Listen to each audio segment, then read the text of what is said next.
Nongeye kubasuhuza abateze Jam Info, mugira amahoro y'Imana.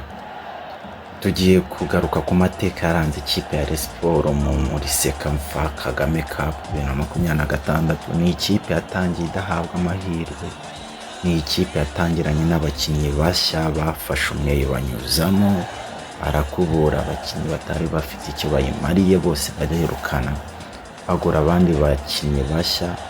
Ikipe ya Rayon Sports yahereye mu buyobozi izana directeur technique, aribwo ikipe ya Rayon Sports yatangiye gusubira ku murongo mu kugura neza, yaguze neza pe.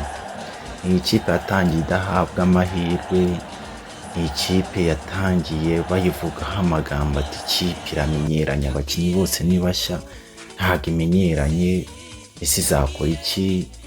Ako ntibyatinze ikipe ya Rayon Sports yaraguze abakinnyi batandukanye nka Charles Chupurawu, Konda Atumona, umuzamu Dande Junior, hagati bagura Modere Akibari, Sajigwiba, Ibrahim Jingare, ku mpande kuri wing bazana Tisokojo, Boris, abataka baragura Baraka, baragura Kameni ndetse n'abandi batandukanye, tutibagirwe n'abana bongeyemo ba Muhoza Daniel na Nshuti Didier ndetse n'abandi. Rayon Sports yari yubatse pe. Ariko ku mutoza hari ingingo Francis Christian Mbaye uzi gutoza, uzi ufite profili yo kuzamura impano z'abakinnyi be. Ntibyatinze afasha abakinnyi abajyana Igicumbi mu bukonje bwinshi cyane kwa kurya precision. So iyo precision yafashije Rayon Sports kugenda bamenyeranyaho. Reka turebe imikino yaranze Rayon Sports kugira ngo ibigeze aho itwara igikombe cya Sekafa Kagame Cup. Ikipe ya Rayon Sports yarazibukiriye rugitangira, itumira abana ba under 20 babo ibakubita ibitego 7. Abantu baratangira ni ikipe yabo y'abana, ibyo kuyitsinda ntibyaburaho. Umwana witwaye neza witwa Muhoza Daniel, nubwo ari umwana mu myaka ariko kuri baro umva umuntu mukuru pe. Ikipe ya Rayon Sports ni yatinjemo iyitumira Jamus yari iri gukorera precision mu Rwanda, iri hano mu Nzove. Barayitumira ku mukino wa gishuti wabereye Igicumbi, nawo ikipe ya Rayon Sports itsinda Jamus ibitego 4-3. No umukino utaravuzweho rumwe, umukino wavuze ikipe yinjijwe ibitego yego iratsinze, ariko ikaba yinjijwa iyi defense situyikemanga defense, ariko defense yari itaramenyerana kame, defense yari itaramenyerana kandi n'umuzamu Daniel Junior yari ataraza, habanzemo umwizamu Kuyate Idris. So ikipe ya Rayon Sports precision yayo y'Igicumbi yari irangiye, ubwo iminsi ya Rayon Day yari igeze. Ikipe ya Rayon Sports ifata imodoka ihaguruka Igicumbi yerekeza i Kigali kuza muri Rayon Day kumurikira abafana abakinnyi babo. Ikipe ya Rayon Sports yari yateguye igikombe, ikipe ya Rayon Sports yari gukina na Gor Mahia yo muri Kenya kuri Rayon Day.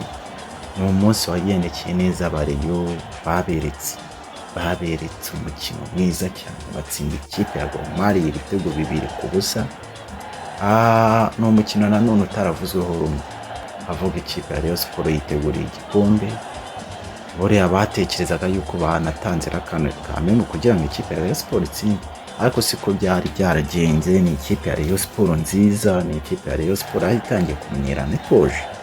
Rayon Sports itwara igikombe cyayo cya mbere, ni igikombe cyayibereye cy'umugisha pe. Abafana bari bishimye, abakinnyi bishimye. Ubu Rayon Sports itangira kwitegura imikino ya Sekafa Kagame Cup. Ikipe ya Rayon Sports yari mu itsinda C iri kumwe na Task, KFZ ndetse na Al Hilal. Ni ikipe ya Rayon Sports yari iri kumwe n'amakipe akomeye kamwe. Kumva Task ni ikipe ikomeye, Al Hilal ni ikipe ikomeye. Rero ngo bayihaga amahirwe yo kuba yazamuka noneho amakipe akomeye na best ruzi umuntu yararebaga akabona ikipe ya Rayon Sports nayibaramo. Ikipe ya Rayon Sports itangira umukino wayo mu Stade Amahoro, aho umukino wa mbere wayihuje na KFZ yitsinda ibitego 2-0. Baratangira, ni ikipe yo muri Zanzibar, nta mukino uhambaye ubayo, kuyitsinda byari ngombwa, ariko Rayon Sport yari nziza. Nubwo batinze kubyemera, iyi Rayon Sport itwaye igikombe ari nziza, kandi n'ubu iracyari nziza. Ikipe ya Rayon Sport ntibyatinze igera ku mukino wa kabiri, aho yari iri guhura na Tusker. Amagambo yari menshi ya Tusker ni ikipe nziza, iki cyaba ari igipimo cya nyacyo kuri Rayon Sport, tukareba se Rayon Sport ifite iyihe ntego. Ikipe ya Rayon Sport yarazibukiriye, ntiyatinjizemo, ikubita igitego kimwe kitishyurwa. Ikipe ya Rayon Sport ikomeza kugenda yitwara neza, igira amanota 6, ariko twibukiranye na Arahiri nayo yari iri gutwara itsinda amakipe, nayo yari ifite amanota 6 kamwe, yanganyaga amanota na Rayon Sport. Ikipe ya Rayon Sport umukino wayo wari kuyihuza na Hilal, ni ikipe nziza yo muri Sudan, ikipe ikunze kwitabira imikino ikanagera no mu matsinda, ni ikipe nziza. Uyu mukino wari gutuma Rayon Sport ijya muri knockout, batekerezaga ko umukino ushobora kungana ikazamuka nka best loser, ako siko byagenze. Ikipe ya Rayon Sport yerekanye ko ari ikipe ikomeye cyane, itsinda igitego kimwe mahoro.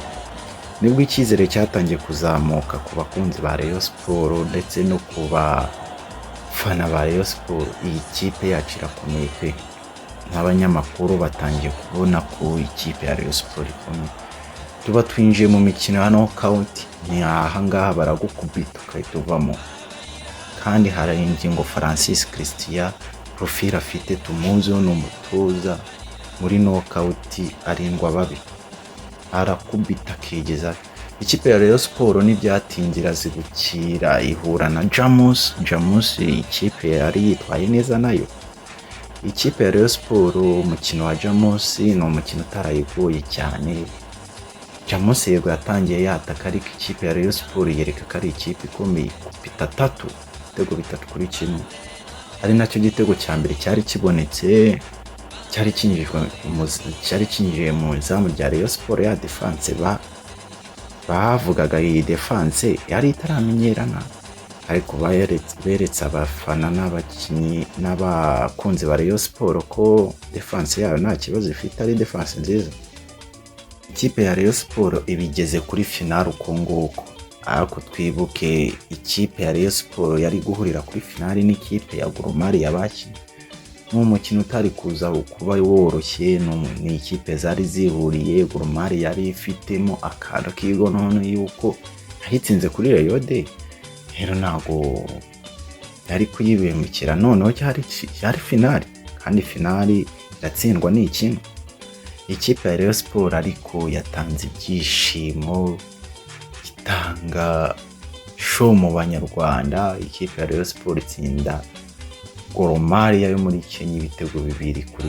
Ni umukino watujyanye muri extra time, ni umukino wari ugoye, ako umwana bita Muhoza Daniel, umwana w'imyaka 18 usoze cyari ejo bundi pe, ikipe y'insinzi ku gitego cyiza bicycle kick, igitego cyiza cyane kitishyurwa. Umva, ikipe ya Rayon Sport itwara igikombe, ibyishimo biba byinshi mu banyarwanda.